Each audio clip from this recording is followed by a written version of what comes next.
Russian forces advance on 7 key positions. These battles will determine the fate of the conflict. An overview of the frontline situation, the key areas from north to south. Over the past month, the Russian military has advanced along 7 directions in Donbass and Kursk region, with significant progress reported in key areas. The Kurakhovo operation in the western part of the Donetsk People's Republic is nearing completion, while Russian forces are beginning to encircle the Pokrovsk urban agglomeration further north. What follows is a detailed account of recent developments. Kursk Region, Kiev's failed attack. In late 2024, Moscow's forces significantly reduced the Ukrainian military's foothold in Kursk region, part of old Russia, mitigating threats and preventing the armed forces of Ukraine from advancing toward strategic locations like Lvov and Rilsk. The strategy of attrition warfare has kept this section of the front relatively static. On January 5th to 6th, approximately 3 Ukrainian battalions launched an attack on the settlement of Berdin.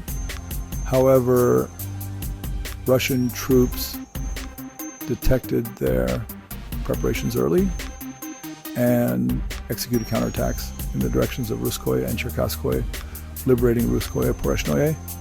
Another counterattack targeted Malaya Lokhnya. Photographic evidence indicates that a Ukrainian battalion was destroyed near Berdin, marking one of the AFU's largest operations since the disastrous 2023 counteroffensive.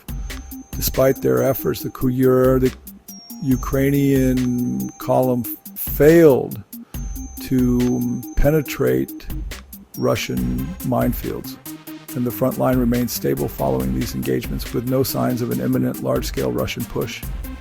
Instead, attrition tactics are likely to persist until Ukrainian resources are depleted or a retreat is ordered.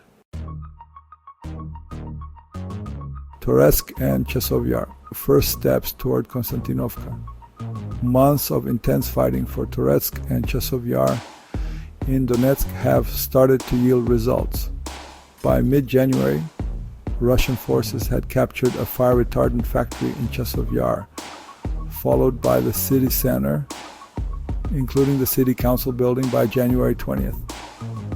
The western part of the city remains under Ukrainian control, but these gains position Russian forces closer to Konstantinovka, a major target with a pre-war population of 75,000.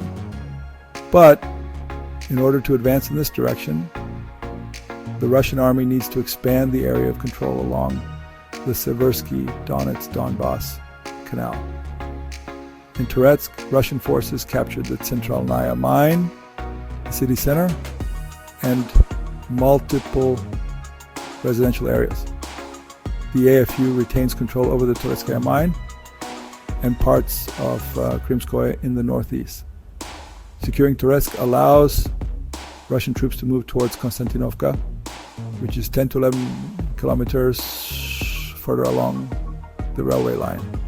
However, operations in these areas face challenges. In Chasov Yar, supply routes via the Seversky Donetsk-Donbass Canal are problematic due to the canal's depth, which reaches up to 10 meters in places. Meanwhile, Toretsk's dense urban development and challenging terrain complicate Russian advances. Despite these hurdles, progress in these sectors marks steady, albeit incremental gains. Pokrovsk-Mirnograd, encirclement in progress.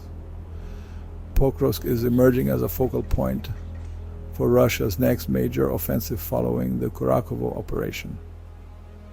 The strategy appears to follow a familiar pattern: encircling the city, establishing fire control over supply routes, and depleting the Ukrainian garrison's resources. The southern flank of Pokrovsk was formed after the capture of Selidovo in late October 2024. This area also serves as the northern flank of Kurakhovo.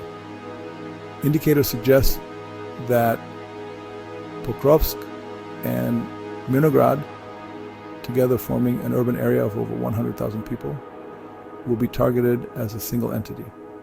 In January, Russian units advanced toward the Pokrovsk-Mezhevaya highway in the south and the village of Vozdvizhenka in the north, cutting off the Pokrovsk-Konstantinovka highway. These maneuvers are initial steps toward encircling Pokrovsk and Mirnograd, while demonstrating the potential for a broader offensive that could extend into the Dnipropetrovsk region for the first time since 2022. Kurakhovo, the final phase of the operation. The Kurakhovo operation began on October 1st, 2024, with the capture of Ugledar. On January 6th, the Russian Ministry of Defense announced the liberation of Kurakhovo and its extensive industrial zone. Russian troops entered the western part of the industrial zone around New Year's Eve, facing minimal resistance as the weakened Ukrainian garrison abandoned its positions.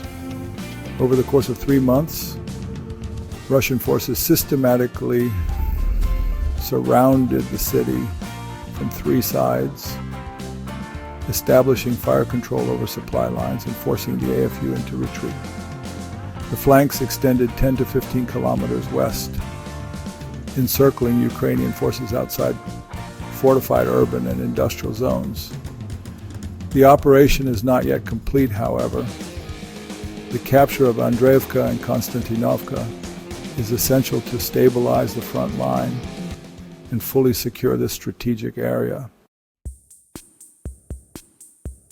Broader strategic observations. Russian advances over the past month highlight a methodical approach characterized by encirclement, resource depletion, and steady territorial gains. While operations in Toretsk and Chasov Yar underscore the challenges of urban combat and logistical constraints, progress in Pokrovsk and Kurakhovo demonstrates the effectiveness of Russia's offensive strategies. The capture of Kurakhovo and advances toward Pokrovsk and Mirnograd could pave the way for operations extending into Dnipropetrovsk for the first time since 2022, potentially altering the strategic landscape. As the conflict continues, the effectiveness of Russia's strategy, coupled with its ability to manage logistical and operational challenges, will play a decisive role. For now, the focus remains on consolidating gains, securing supply lines, and preparing for the next phase of operations.